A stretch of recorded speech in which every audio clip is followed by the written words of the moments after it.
So, we've talked about you being in Motley Crue, and are you gonna be doing something to celebrate that 20 years for that album? It's funny. I was getting ready to do another. Like we said earlier, I did the acoustic record. I was getting ready to go back in and do a full electric new record. I haven't done one yet, so I was talking to my manager, and unbeknownst to me, I'm kind of clueless. He said, "Listen, before you go in and do the new record," he goes, "I think it would be kind of cool if you went out and did the Motley record." And I'm like, what are you talking about? He goes, "Well, I don't know if you realize this or not," but he goes, "That record came out 20 years ago this year." So I'm like, wow, okay, I feel really old right now. But he was talking to me about it, and he said, "Look, Motley's not doing any of that material at all. They're not going to. Mick and I have talked about it. Like, Mick and I are very good friends, and he goes, "Yeah, dude, I'm kind of bummed out. We don't do any of that material." But he goes, "We're not going to do it." So I talked to Mick about it, and I said, "Well, would you be against me? We're friends. I don't want to do anything that's going to seem weird or whatever." And he goes, "No, bro." He goes, "We're never going to do any of that material. So if you want to go out and do it with your band, more power to you. I think it would be great. I think there's a lot of people that want to hear it." So I was thinking about it. I talked to my band about it, and I said, we're going to do this before we go in and do a record. So they started tearing the music apart. I swear to God, like literally 2 weeks ago, they were calling me on the road, and they're like, "Man, this stuff sounds great, dude. We're going to kill it. We're going to kill it." So I just went on Facebook. Apparently, and I wrote, apparently the guys in my band are tearing apart the Motley 94 material, and it sounds awesome, and I can't wait to get into a room with them and make this blop happen, And I said, anybody out there interested in a tour of me doing the Motley 94 material? And I swear to God, I've been on Facebook forever, and I don't think I had like 100,000 views in 24 hours or 48 hours or whatever it was. It was unbelievable. And everybody's like, "Bring it to Arizona, bring it to Missouri, bring it to Argentina, bring it and my manager called me and goes, "Told you, let's do this, go out and do some shows." So right now we're in the process of getting everything together. I just went out and bought, backdrops, and we're getting all the gear together. So I've got a 5-piece band, me. I got 2 guitar players. My son is my drummer, great bass player. And I'm going to try and front when I can. But I'm probably still going to play guitar for like 50% of the set or whatever. But I just want it to be thick. I want it to be loud. And just brutal like it was on the record, and we're going to see what happens. If anybody wants to hear it, they can call my agent. I just got a call today, promoter, huge place in Atlanta, and they want me to come there and do it there. So it's starting to leak out. Like, everybody's like, "I want that, I want that, I want that." So we'll see what happens. That's awesome. So tonight, playing again at Cactus Moon. You want to do another song for us? Sure. What are you thinking? Well, it's talking about Motley. Let's see. I'm going to grab a glass of water here. See if anybody remembers this one.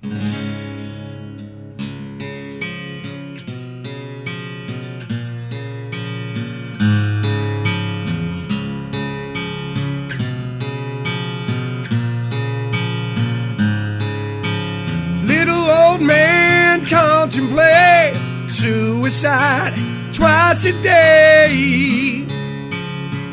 Life's passed him by.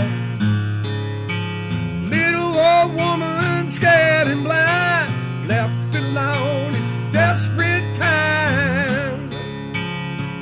Life's passed her by.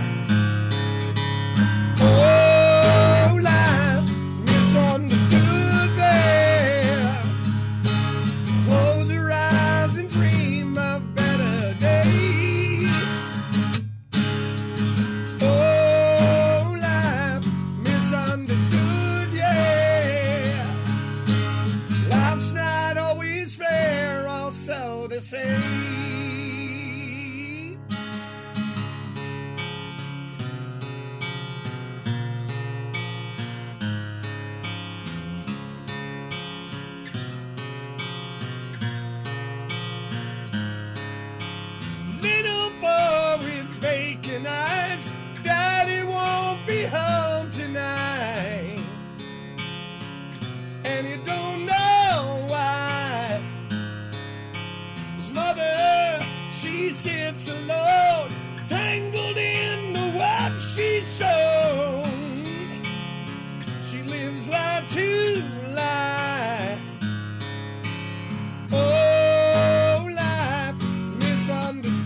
Daddy's coming home tonight, so don't you cry.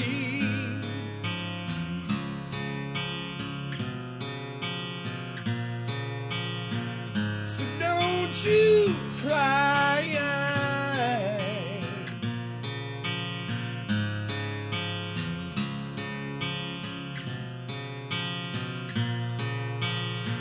So don't you cry.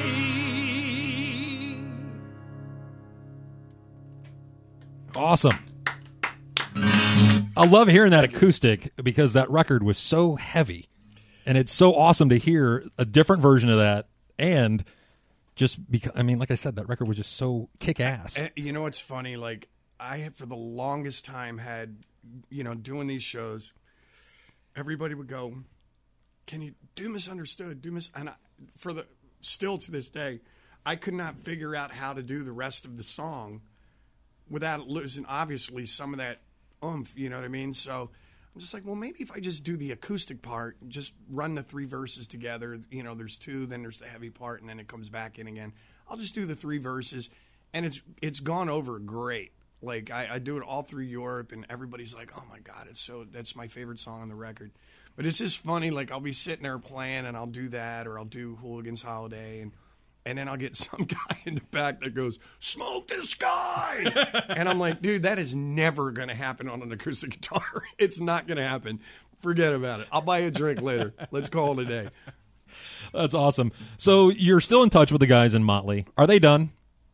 Yeah, I don't like talking about their you know, inner whatever their thing is, but you know, I think it's pretty much common knowledge, you know, from different things that have happened between Tommy and Vince and you know, all the stuff. Like, they all travel separately. They're all in different hotels. You know, Mixed Health is starting to come into play. You know, I just think that I think it's smart that instead of just prolonging and just going on and on and on and you know, for lack of a better term, milking the audience for money and to go watch 4 guys that really don't want to be there. You know what I mean? They're going out on a high note. You know what I mean? They're doing their thing. They've been very successful. They've continued to be one of the successful bands like we were just talking about.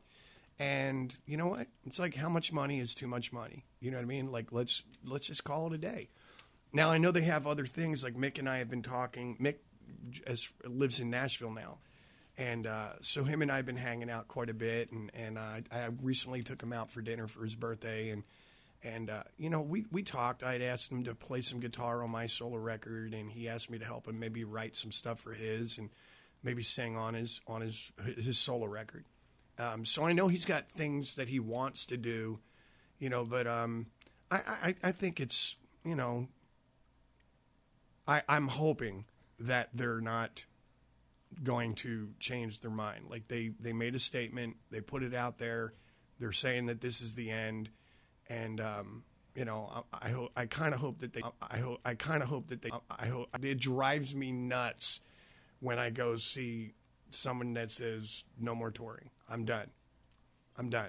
And then, you know, you're like 5 years later, they're still touring. I'm like, okay, that farewell tour has been going on for like 11 years. Stop. You know what I mean? So what's on the horizon for you? Absolutely nothing. Sweet.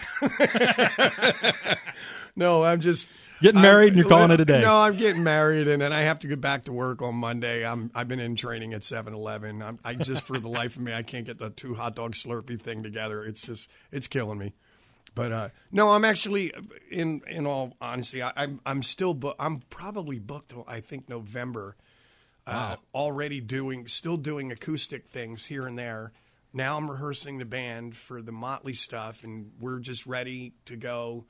Once the agent goes, you're starting on this day, we're going to go. You know, but I'm getting other things, like I said, the visuals, like the backdrops, we're buying all that stuff, getting all that together. And then I want to go in and do another record. You know, I've already been asked to come back to Europe and do more acoustic shows there. But over full band record? No, well, yeah, full band, absolutely full band. And I kind of feel like I've got all these ideas just kind of floating around, some stuff that I've put down on tape, and I kind of overthought it for a few years. When I was in Rat, I wanted to do a solo record, and I just kept overthinking it. And actually, CC DeVille was very cool. He said to me, "Why don't you do a solo record?" And I played him some of my stuff, and I'm like, I just don't know if it's right yet. And so I played him like 5 songs, and it was funny. The next day, he came up and he slapped me in the back of the head, and he goes, "Stop overthinking this. Go in, put a band together, do a record, and get out there. That stuff you played me yesterday, I can't get it out of my head. It was great." So we'll see. I still feel like there's great things ahead in the future, and until somebody tells me to stop, I'm going. I'm going to be like I don't know, modern day. I can't say Keith Richards. I didn't do that many drugs, but whatever. Think of an analogy. Well, awesome. John Corabi joining us here in the studio. He's playing tonight, Cactus Moon. That's where that show is going to happen. 8 o'clock-ish. You want to get there? You want to get there? Yeah. Throw some cold ones down. You know what? If I'm not playing at 8, have a couple cocktails, because the more you drink, the better I sound and look. It's awesome. So one last question before you get out of here. When are you writing a book? Because yours is the life that I think that I would be most interested in reading because of just everything that has happened to you. You know what? It's really weird. I made the mistake of saying a few years ago that I was going to do a book, but this is me overthinking again. Like, I started writing it, and the thing with me that with a lot of people don't realize, there's certain songs that I have in my catalog, like Uncle Jack from the Motley record. Everybody thought it was about Jack Daniels or whatever, and it's not. Like, and we did some press about it, but there were some certain things through my life that were, I guess, kind of nowadays would be like therapy, or you'd have to go to therapy or whatever. Grew up in Philadelphia, and my again, parents divorced at a very young age, and my mom was a single mom and raising 5 kids. We were homeless for like 2 years, lived in a basement, whatever. And then the Uncle Jack thing is about my mother's brother that molested all my brothers and sisters at very, very young age. So a lot of people have asked me about it, and I'm like, man, maybe. My old manager said, you should just write a book, dude. Just throw it out there, dispel all rumors, and just put it out. Everybody was thinking it was going to be a Motley tell-all, and it's like, Motley's just kind of a part of my life. It's not my whole life, you know what I mean? There's all these other things, and I just think I wanted to do the book because I think that there's a lot of people that have a dream or have a goal, and they get sidetracked or they get discouraged or whatever. And I think the one thing about my book, if anybody that knows me knows that, like, I'm not really a take no for an answer kind of guy. Like, I'm just always, there's always some way around the problem. And that's kind of what the book is about. It's like, don't take no for an answer, perseverance and faith and patience, I mean, honestly, I'm 54 years old. I still think my best music is ahead of me. So that'd be basically what the book is about. But then I saw, like, Marilyn Manson did one, Slash did one, and I'm like, I'm kind of behind the curve here, and I don't want to seem like I'm just jumping on a bandwagon. You know what I mean? So if there's demand, I'll do it. You know what I mean? I just I don't know. It's just weird. I overthought it, and I just like, man, everybody's doing a book. Everybody. Well, quit overthinking it and just do it, Dan. Yeah, like Aerosmith's road manager is doing books. Like, when did the road manager become important? You know what I mean? Like, come on. Well, go and check out John Corabi tonight once again at Cactus Moon. Thanks for stopping by today, man. We really appreciate it. Kind of a last-minute deal, but I just want to say I really love what you did with the studio. I don't get to radio stations that much anymore. But I love what you did with the It's got the vintage look. It's got the vintage KDKB look, as I remember it, I think from 1989 or 90. Thanks for having me. Hey, man, thanks for joining us. And again, go and check him out tonight. Cactus Moon. Here's Ozzy. It's 93.3 KDKB.